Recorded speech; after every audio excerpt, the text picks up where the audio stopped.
Hello guys, GM. We'll be doing a battle review for our 3000 MMR. Pag 3000 MMR, Arena 7 ka na. So yan, Arena 7 ay makukuha mong rewards. This one, like this one. Let's get started. So dito, ang ginamit ko sa laro na to, Guardian, Breaker, tsaka Ninja. Yung kalaban naman is Guardian. Ganun din, Breaker, Ninja. So, ang Breaker important para sa anti-summon. So, yan, nag-summon siya. Madali lang mapatay yung summon pag may Breaker. Kasi lahat ng atake ng Breaker nakikrit.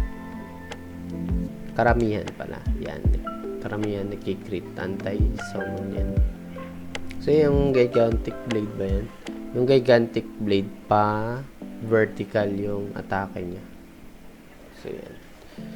Ayan. Patay agad yung kanyang summon.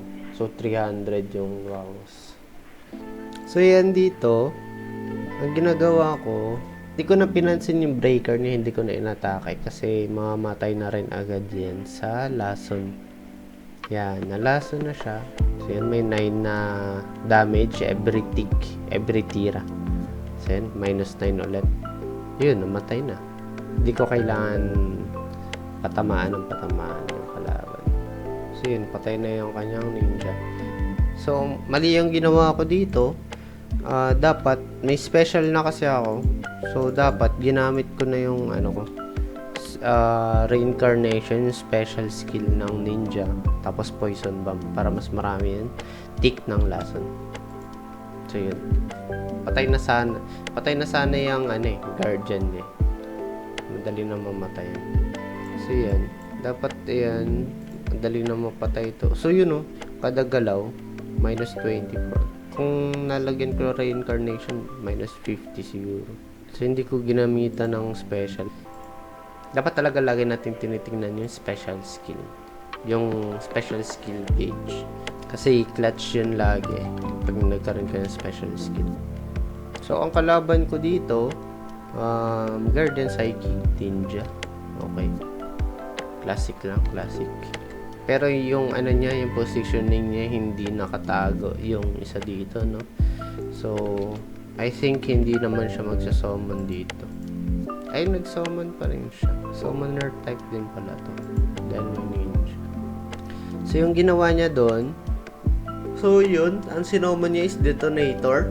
Tapos Torrent Water, may stun niya sa likod tsaka yung sa gilid. Basta lahat ng peripheral niya. So yun, nalasan ko siya. Ito, na-stun siya. Nasa likod. Ito, ang skill na to, Detonator.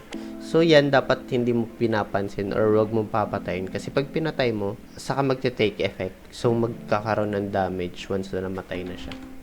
So dapat yan hindi pinapansin. Huwag niyo mapansinin, epal lang yan. So, ayun, maganda yung niya, ginawa niya. May meteor, tsaka may So, ang meteor malamang itatago niya sa likod ng detonator.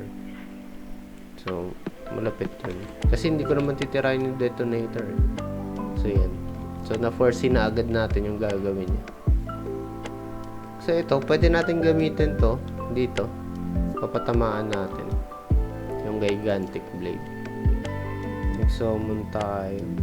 So, yan, reincarnation. So, nag-underworld din siya. Naglason din siya. So, mamamatay din yung summon ko kasi nag-lightning siya. So, wrong timing yung ninja. So, yun. Wala rin. Namatay din. Sayang lang. Eto, mamamatay na. So, mahirap kalaban. So, yan. Talo ako dito malamang kasi so, every time natitira yung kalaban, malalasan ako. Do 21 din siya, pero mas maliit yung buhay ko. And then, ito mamamatay na. So, pag ginamit ko to, Crush Rain, matadamage to. So, mas malaki yung chance na mag-detonate. So, yan, parang na agad, di ko na agad magagamit. Kasi to 29 tapos 200%. So, pagka-summon, mga 90 plus yung damage niyan. So, yan, medyo mali yan. Buti nag-stun siya. So, hindi na... Ay, mali. Dapat, muna. So, dapat pala crush rain muna pinatama ako bago yung gigantic blade. So, talo na ako dito kasi titira pa rin yung meteor niya. Yan, talo na yan. Magaling yung kalaban. May dilemma rin ako, hindi ko kasi mapatay-patay yung ano niya, yung meteor niya. Dahil nakatago nga. So yeah, ang daming lesson na natutunan natin doon. Ang daming mistakes, yung mga moves or yung mga skills na dapat inuuna instead yung high damage. So yung mga stance, clutch na skills yung kalaban. And then ayun, sobrang ganda rin ng combo ng kalaban na detonator tsaka yung meteor. So yeah, that's it for this battle review. Thank you for watching. GG.